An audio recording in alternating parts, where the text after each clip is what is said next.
Sir मैं तशरीफ रखें जब आपको मौका मिलेगा। नहीं, जो जो जब आपको मौका मिलेगा, जब मौका मिलेगा बात कीजिएगा। तशरीफ रखें जी। जनाब स्पीकर, हद है, बिल्कुल मौजूद है। मैं आज भी I stand by my words.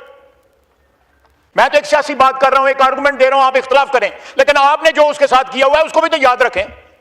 वो अभी मौका मिलेगा, मैं एजेंडा लेने के बाद आप लोग हम जो डिबेट चल रहा है वो कंटिन्यू करेंगे। बट ये मैं कुछ सख्त बात नहीं कहना चाहता इस सवान के लिए। इस सवान ने मुझे बड़ी इज्जत दी हुई है। अगर मैं जो है एक लकीर जो खून से खींची गई है उसको क्रॉस करता हूं तो मुझे कोई हक नहीं है इस सवान में बैठने का। आप इख्तलाफ करें, आप बेशक जो है दहशत गर्दों के साथ जाके खड़े हो जाएं।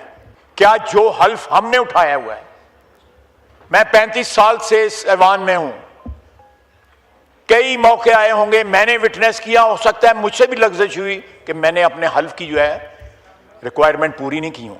हम अपने मफादात के, अपने सियासी मफादात की जंग लड़ रहे हैं।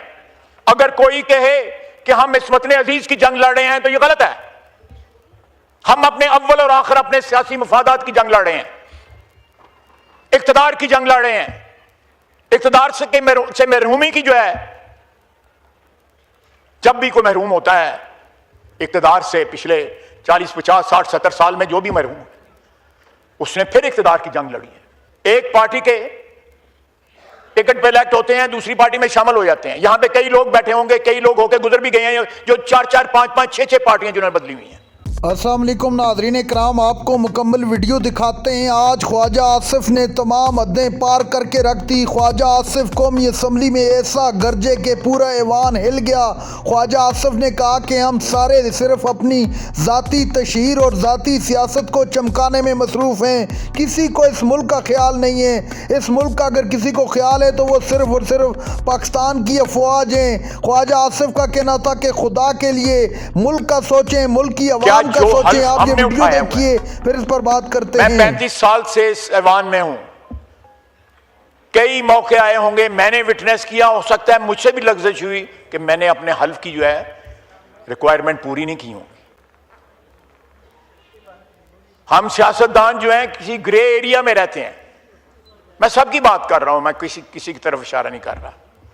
ग्रे एरिया में रहते हैं। अपनी सियासत की सहूलतों के लिए हम लोग जो है अपने हल्फ की इंटरप्रिटेशन भी मुख्तलिफ कर लेते हैं। एक पार्टी के टिकट पे इलेक्ट होते हैं, दूसरी पार्टी में शामिल हो जाते हैं। यहां पे कई लोग बैठे होंगे, कई लोग होकर गुजर भी गए हैं, जो 4-4, 5-5, 6-6 पार्टियां जिन्होंने बदली हुई हैं। लेकिन इन शहीदों ने तो कोई पार्टी नहीं बदली। उन्हें जो हल्फ उठाया था जब वो फौज में शामिल हुए थे, उस हल्फ के लिए उन्होंने जान दी हुई है। और कहना कि 4 जिलों की फौज है, ये सारे पाकिस्तान की फौज है। वतन अजीज की हिफाजत के लिए बलोची, सिंधी, पंजाबी, पख्तून, गिलगिती, आजाद कश्मीर के, बल्तिस्तान के सब खून के नजराने पेश कर रहे हैं इस मुल्क की हिफाजत के लिए। हम अपने मफादात के, अपने सियासी मफादात की जंग लड़ रहे हैं।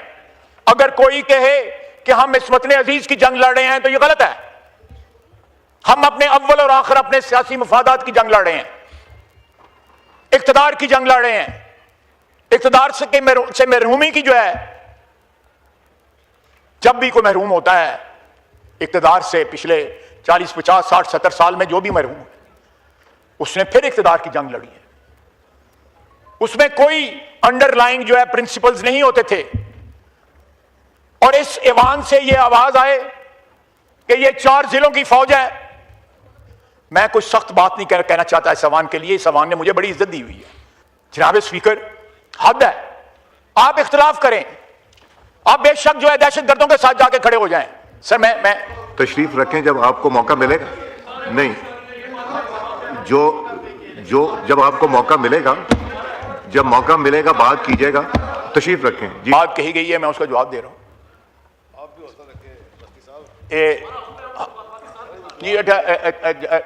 मस्ती खैर साहब, उन्होंने लीडर ऑफ द ऑपोजिशन ने इनका नाम लेके बात की थी, तो this is a point of personal explanation which he has to give to the house. वो अभी मौका मिलेगा, मैं एजेंडा लेने के बाद आप लोग हम जो डिबेट चल रहा है वो कंटिन्यू करेंगे, बट ये एजेंडा खत्म। जनाब स्पीकर, सियासी इख्तलाफात में या सियासी चपकलश में या सियासी मफादात की हफाजत करते हुए, साथी और अपने ज़ाती मफादात की, अपनी ज़ाती सियासत की हफाजत करते हुए अगर मैं जो है एक लकीर जो खून से खींची गई है उसको क्रॉस करता हूं तो मुझे कोई हक नहीं है इस सिवान में बैठने का।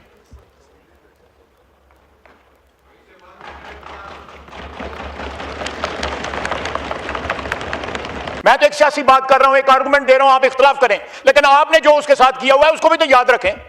बिल्कुल मौजूद है, मैं आज भी I stand by my words.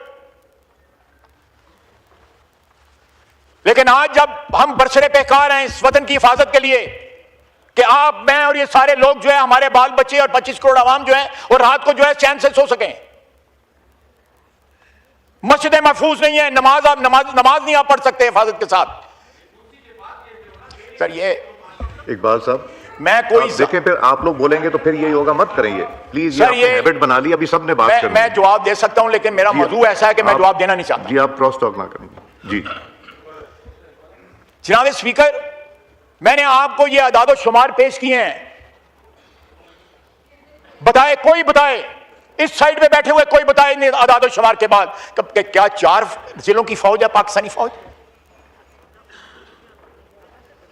हम बोलते नहीं हैं। जब पंजाबियों का आईडी कार्ड देख के जो है, पंजाबियों का जब आईडी कार्ड देख के पंजाबियों को गोली मारी जाती है बलूचिस्तान के अंदर, कोई बलूचिस्तान से आवाज नहीं उठती उसके लिए। हमने पंजाबियों ने कभी एहतजाज नहीं किया उसके ऊपर।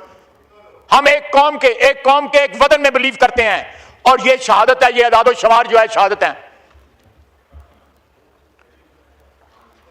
आपने कभी आवाज सुनी है जब मजदूर जो है या ट्रेनें खड़े करके या जायरीन जो है पंजाबी जो है जब उनको कत्लेआम उसका किया जाता है? मैं सुबाहियत में नहीं बिलीव करता, लेकिन ये आई टेक स्ट्रॉन्ग एक्सेप्शन। अच्छी बात है महमूद खान साहब यहां पे आ गए हैं। I try take strong exception. मेरे इन अदाद शुमार को रिफ्यूट करें, इनकी तरदीद करें, इनको कन्फ्रंट करें कि मैं गलत कह रहा हूं कि ये 4 जिलों की फौज है या पाकिस्तान की फौज है, इस वतन अजीज की फौज है।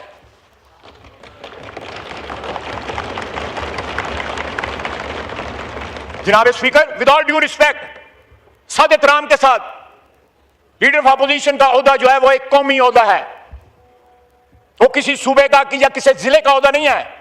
नादरीन कराम, आपने वीडियो देखी। ख्वाजा आसिफ ने खुद समेत अपनी पार्टी और तमाम सियासी पार्टियों को आईना दिखाते हुए कहा कि हम सिर्फ अपने ज़ाती मफादात की जंग लड़ रहे हैं, किसी को कोई ख्याल नहीं है कि पाकिस्तान का तहफ़्फ़ुज़ किधर है, पाकिस्तानी अवाम का सोच किसी को नहीं है, हर कोई अपनी सोच रहा है और इनको इस चीज़ का एहसास तक नहीं है कि मुल्क के अंदर इस वक्त क्या हालात चल रहे हैं। खुदा के लिए मुल्क के बारे में सोचें इससे पहले कि देर हो जाए।